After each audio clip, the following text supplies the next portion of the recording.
بعد فأعوذ بالله من الشيطان الرجيم بسم الله الرحمن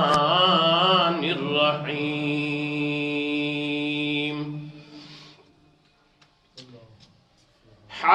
حاميم والكتاب المبين إنا أنزلناه في ليلة مباركة إنا كنا منذرين فيها يفرق كل أمر حكيم صدق الله خالقنا العظيم وصدق رسوله النبي الكريم ونحن على ذلك لمن الشاهدين والشاكرين والحمد لله رب العالمين.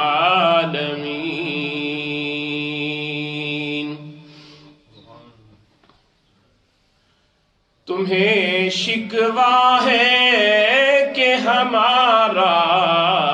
مدعا ملتا نہیں، تمہیں شکوہ ہے کہ ہمارا مدعا ملتا نہیں، دینے والے کو گلا ہے کہ گدا ملتا نہیں. تمہیں شکوہ ہے کہ ہمارا مدعا ملتا نہیں، دینے والے کو گلا ہے کہ گدا ملتا نہیں. بے نیازی دیکھ کر بندے کی یہ کہتا ہے کریم، بے نیازی دیکھ کر بندے کی یہ کہتا ہے کریم. وہ دینے والا دے کسے کوئی دست دعا ملتا نہیں. تیرے کرم سے اے کریم کون سی شے ملی نہیں، تیرے کرم سے اے کریم کون سی شے ملی نہیں. جھولی میری ہی تنگ تھی تیرے یہاں کمی نہیں. سب حضرات عقیدت اور محبت کے ساتھ نماز والا درود پاک. اللهم صل على محمد وعلى آل محمد كما صليت على إبراهيم وعلى آل إبراهيم إنك حميد مجيد. اللهم بارك على محمد وعلى آل محمد كما باركت على إبراهيم وعلى آل إبراهيم إنك حميد مجيد. گرامی قدر سامعین، معزز حاضرین، بزرگوں، دوستوں اور نوجوان ساتھیوں، اسلامی تاریخ کے اعتبار سے یہ شعبان المعظم کا مہینہ ہے جو کہ بڑا ہی برکت والا، خیر والا، عافیت والا اور رحمتوں والا مہینہ ہے. اور میرے اور آپ کے پیارے حبیب حضرت محمد مصطفیٰ احمد مجتبیٰ صلی اللہ علیہ وسلم کی ذات اقدس جب رجب کا چاند دیکھ لیتے تھے تو اس کے بعد ایک دعا کثرت سے مانگنی شروع فرما دیا کرتے تھے کہ اللہم بارک لنا فی رجب وشعبان وبلغنا رمضان، کہ اے اللہ ہمارے رجب اور شعبان کے مہینے میں برکت عطا فرما اور ہمیں رمضان المبارک تک پہنچنا نصیب فرما، ہمیں رمضان المبارک کی بہاریں اپنی آنکھوں سے دیکھنی نصیب فرما۔ رمضان المبارک کا مقدمہ سے مراد رمضان المبارک کی جو برکتیں، جو خیریں، جو عافیتیں آ رہی ہیں، ان کا آغاز رب العالمین کی طرف سے شعبان کے مہینے میں شروع ہو جاتا ہے۔ حضرت ام سلمہ رضی اللہ تعالی عنہا جو ام المومنین ہیں، ارشاد فرماتی ہیں کہ میں نے اللہ کے پیارے حبیب صلی اللہ علیہ وسلم کو 2 مہینے متواتر روزے رکھتے ہوئے نہیں دیکھا سوائے شعبان اور رمضان کے، کہ آپ شعبان کا مہینہ بھی پورا روزہ رکھتے تھے اور رمضان المبارک بھی پورا روزے سے رہتے تھے۔ اور یہ اتنا بابرکت مہینہ ہے کہ صحابہ اکرام رضوان اللہ تعالی علیہ مجمعین اس مہینے کے آنے سے پہلے اپنے آپ کو مکمل طور پہ تیار کر لیتے تھے۔ جب کوئی مہمان گھر میں آنا ہو تو جس نوعیت کا مہمان ہو اسی نوعیت کی گھر میں تیاری کی جاتی ہے، اسی حساب کی تیاری ہوتی ہے کہ فلاں مہمان ہے اور اس مہمان کے لیے ہم نے اتنی تیاری کرنی ہے۔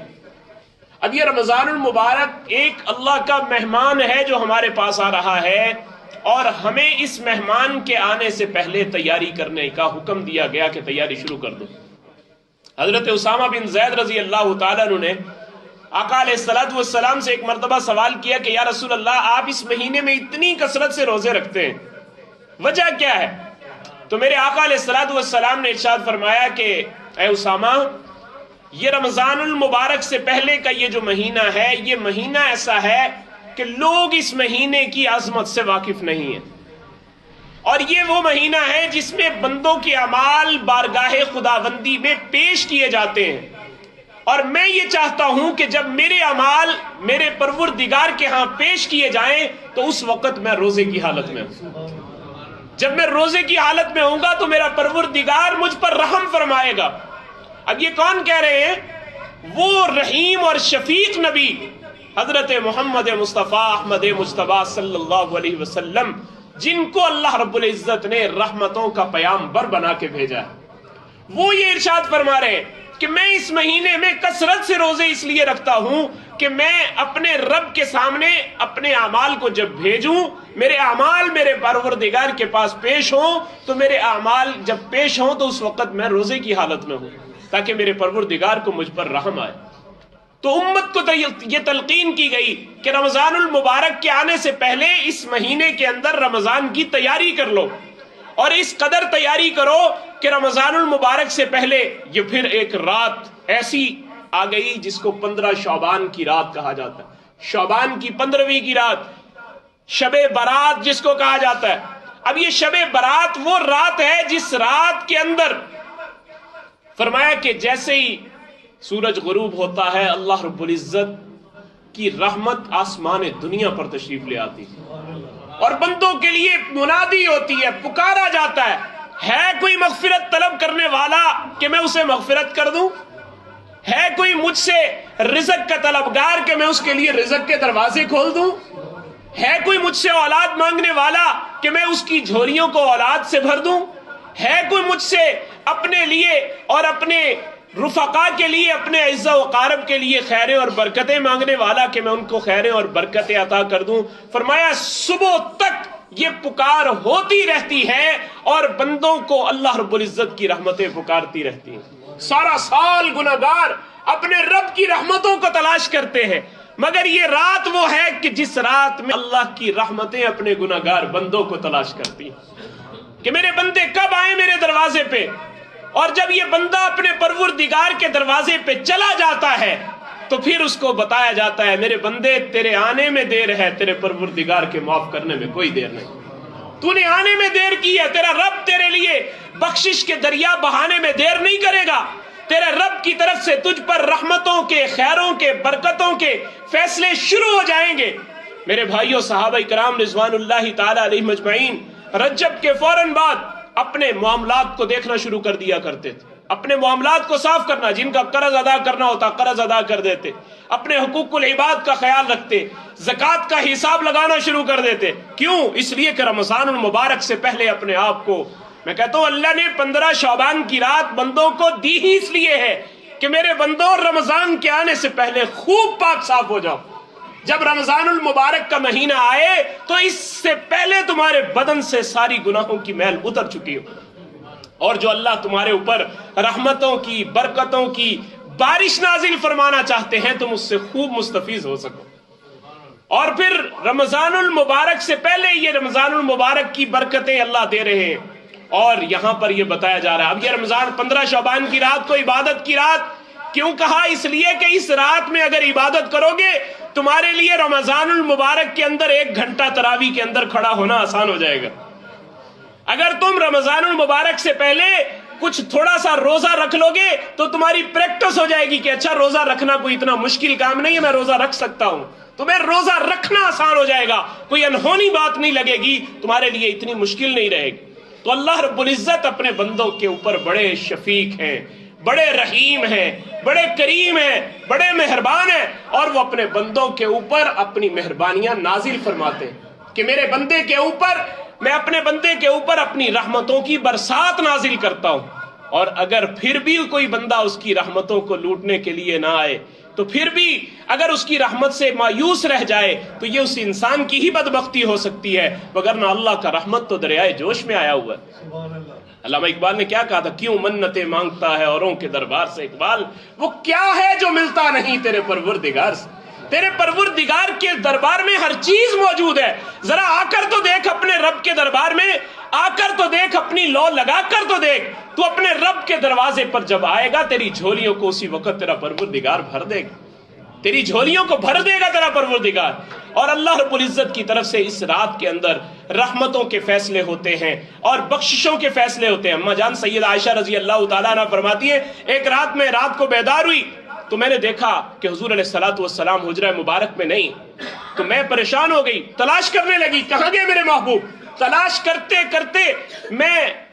تمام ازواج مطہرات کے حجروں میں دیکھا، کہیں نظر نہیں آئے۔ پھر کہتے میں جنت البقیع کی طرف گئی، جب میں نے جا کے دیکھا تو میرے محبوب جنت البقیع کے اندر کھڑے ہو کر امت کی مغفرت کی دعائیں مانگ رہے ہیں، امت کی مغفرت کی دعائیں مانگ رہے ہیں، اللہم اغفر لی امتی کی صدائیں بلند کر رہے ہیں۔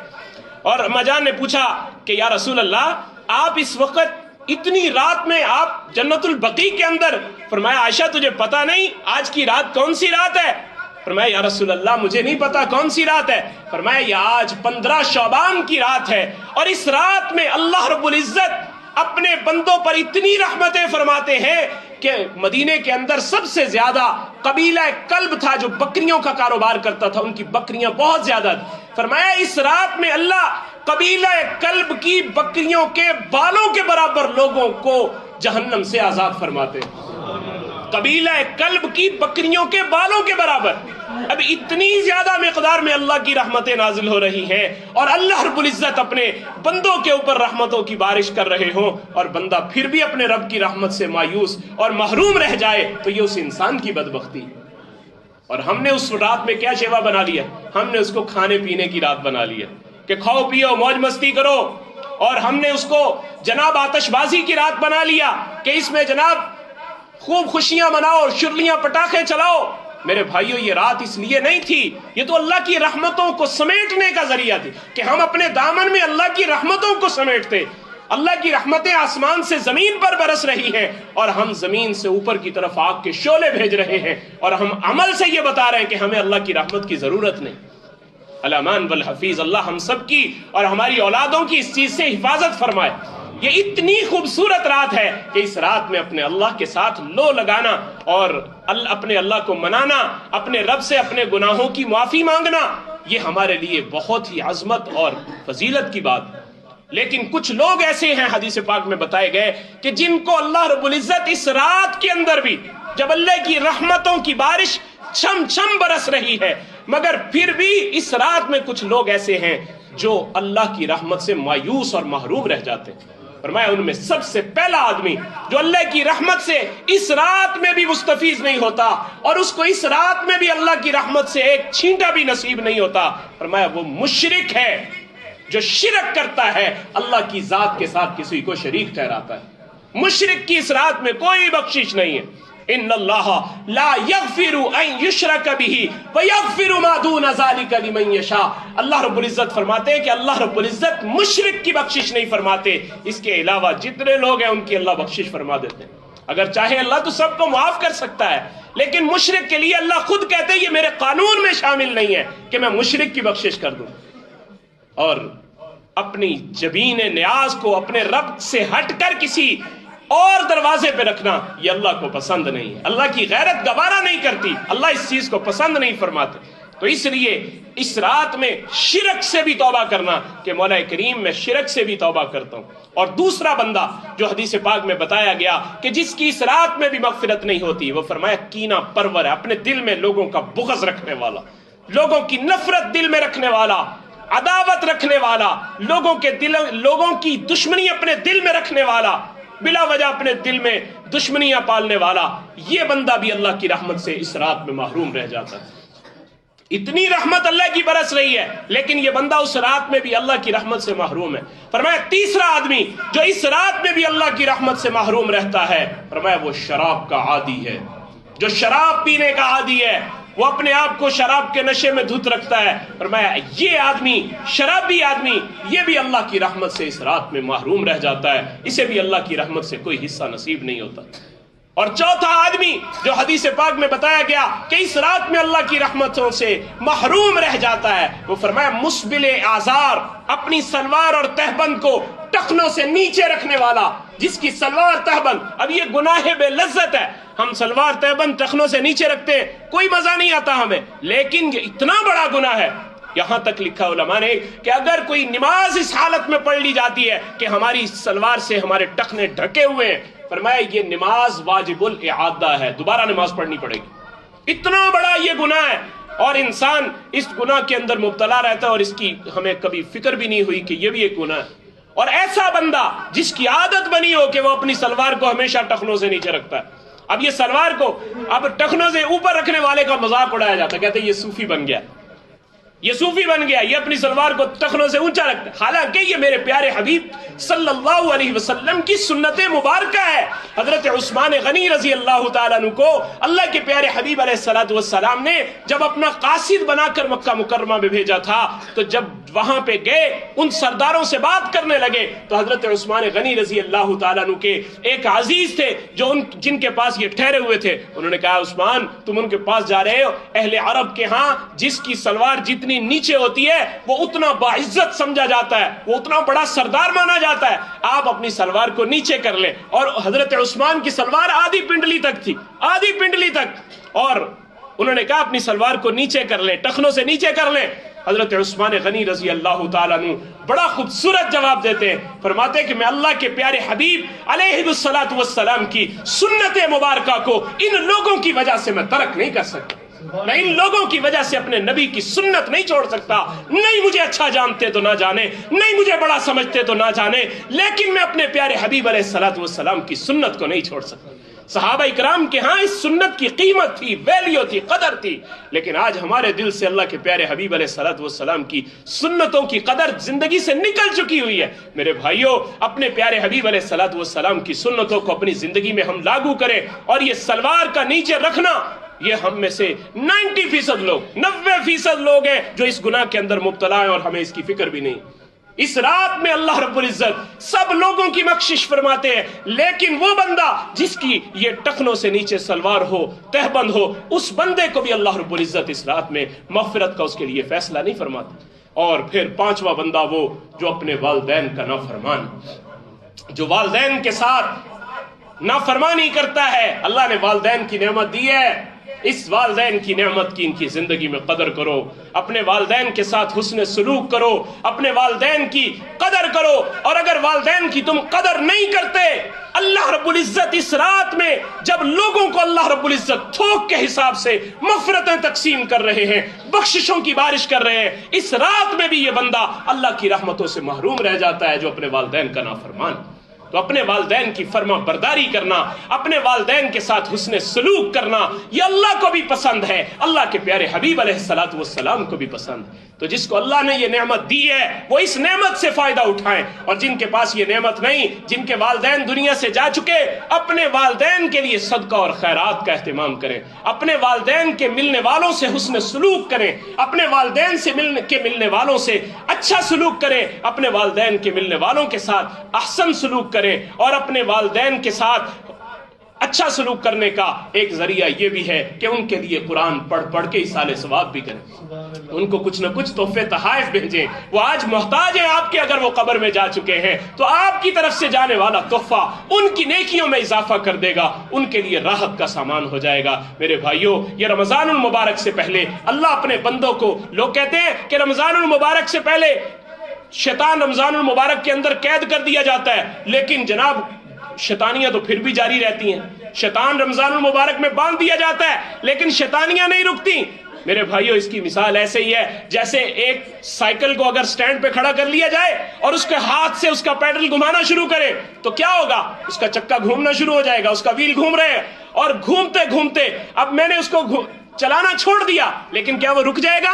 نہیں رکے گا۔ کیوں؟ کیسے رکے گا؟ اس کو روکنے کا طریقہ کیا ہوگا؟ کہ اس کی بریک لگانی پڑے گی۔ اسی طرح ہمیں شیطان نے بد نظری کا عادی بنا دیا ہے، شیطان نے ہمیں بد زبانی کا عادی بنا دیا ہے۔ پورا سال ہم سے بد نظری کروائی شیطان نے، پورا سال ہم سے شیطان نے بد زبانی کروائی، ہم سے اس نے غلط بیانی کروائی، ہم سے غلط دیکھا گیا، غلط سنا گیا، غلط بولا گیا۔ لیکن رمضان المبارک کے آنے سے پہلے پہلے ہمیں بریک لگانی ہوگی۔ جب ہم گناہوں سے خود بریک لگائیں گے تو ہم اپنے آپ کو گناہوں سے محفوظ رکھ پائیں گے، اور اگر ہم نے اپنے آپ کو نہیں روکا تو پھر جس طرح یہ تسلسل پورا سال چلتا ہے اسی طرح رمضان میں بھی چلتا رہے گا، اور اگر رمضان میں بھی یہی تسلسل چلتا رہا تو یاد رکھیے گا پھر سوائے بھوکے اور پیاسے رہنے کے ہمیں کچھ بھی نصیب نہیں ہوگا۔ ہمیں رمضان المبارک کی برکتوں سے فائدہ اٹھانے کے لیے بریک لگانی ہوگی۔ جب ہم بریک لگا دیں گے تو ہمیں اللہ رب العزت کی رحمتوں سے پورا حصہ نصیب ہو جائے گا۔ میں اللہ سے دعا کرتا ہوں اللہ مجھے بھی اور آپ کو بھی ان باتوں کو سمجھنے کی اور اس پر عمل کرنے کی توفیق نصیب فرمائے۔ وآخر دعوانا الحمدللہ رب العالمین۔